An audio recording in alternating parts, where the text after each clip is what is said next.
Bonjour, alors nous sommes à l'Institut français du Mali, à Bamako, donc Michel Beretti et Halima Togola, qui va interpréter le rôle de Mata Mwamba dans Et la lune sera noire, un spectacle qui sera créé demain, 22 octobre, pour ceux qui verront cette vidéo plus tard. Les scientifiques ont-ils besoin des poètes? Bon, en fait, les deux domaines, la poésie et la science, se recoupent sans cesse. Moi, j'ai vu à quel point les physiciens du CERN étaient intéressés par ce que nous faisions, car nous avons fait un spectacle au moment de la découverte du boson de Higgs, donc il y a une dizaine d'années. Et puis, en effet, cela nécessite d'inventer à chaque fois une forme. Il faut trouver la forme qui convient au problème qui est problème scientifique, quoi, qui est présenté. Alors je vois encore deux questions, je réponds rapidement parce que je voudrais laisser la parole à Halima. Parler de l'espace, est-ce que c'est parler de la Terre? Oui, vous allez voir pourquoi. Parce que là, c'est très très important, surtout pour nous, qui parlons, qui nous exprimons depuis l'Afrique, puisque nous avons, nous, un point de vue qui est légèrement décalé, bien sûr, par rapport à l'aventure spatiale, dans laquelle l'Afrique n'est pas encore réellement entrée. Même si certains satellites nigérians ou sud-africains ont été envoyés dans l'espace, mais avec des lanceurs d'autres pays occidentaux. Alors l'histoire de Nkolozo, c'est tout à fait étonnant. C'est en 1964, juste après l'indépendance de la Zambie, et un professeur de collège va défier la Russie et l'Amérique.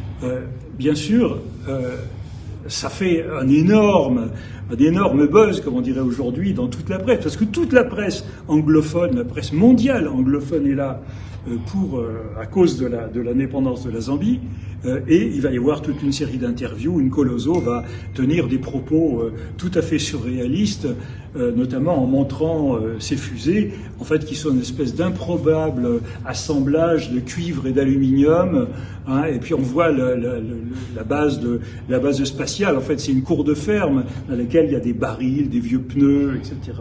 Et là, il y a toute une série d'exercices. La fusée de Monsieur Colosso. Voilà.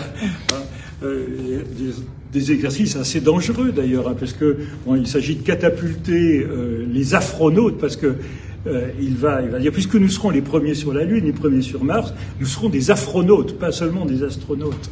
Voilà. Et bien sûr, ce programme ne pourrait évidemment pas aboutir. Aucune fusée ne s'est jamais élevée en dessus du sol de la Zambie, mais Nkolozo, en fait, fait quelque chose de très très important, c'est-à-dire il a ouvert les portes du rêve, il a permis de rêver, et d'une certaine façon, il a déjà fait entrer l'Afrique dans l'aventure spatiale, dans une aventure spatiale à venir. Malheureusement, malheureusement ou heureusement, mais la jeune femme, elle avait 17 ans à l'époque, Mata Mwamba, est tombée enceinte, et ses parents l'ont ramenée au village. C'est ça qui nous a beaucoup intéressés.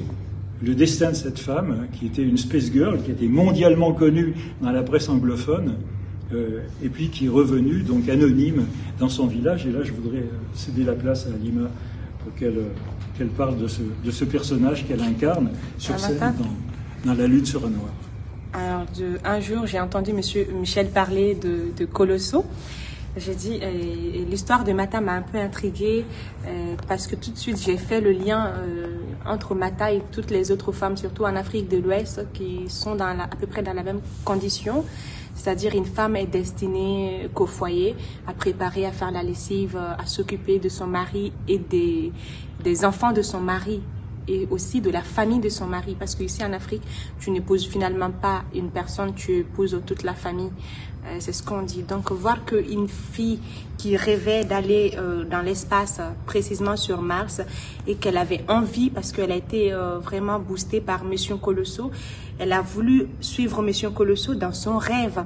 Et finalement, tout d'un coup, elle se retrouve au village, parce que on ne sait pas réellement ce qui s'est passé. Est-ce qu'elle a été violée? Comment se fait-il qu'elle s'est retrouvée enceinte?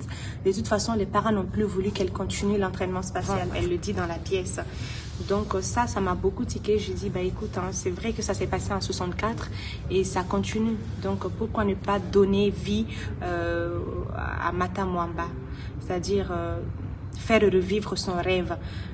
porter son rêve, lui trouver des mots pour qu'elle puisse s'exprimer enfin.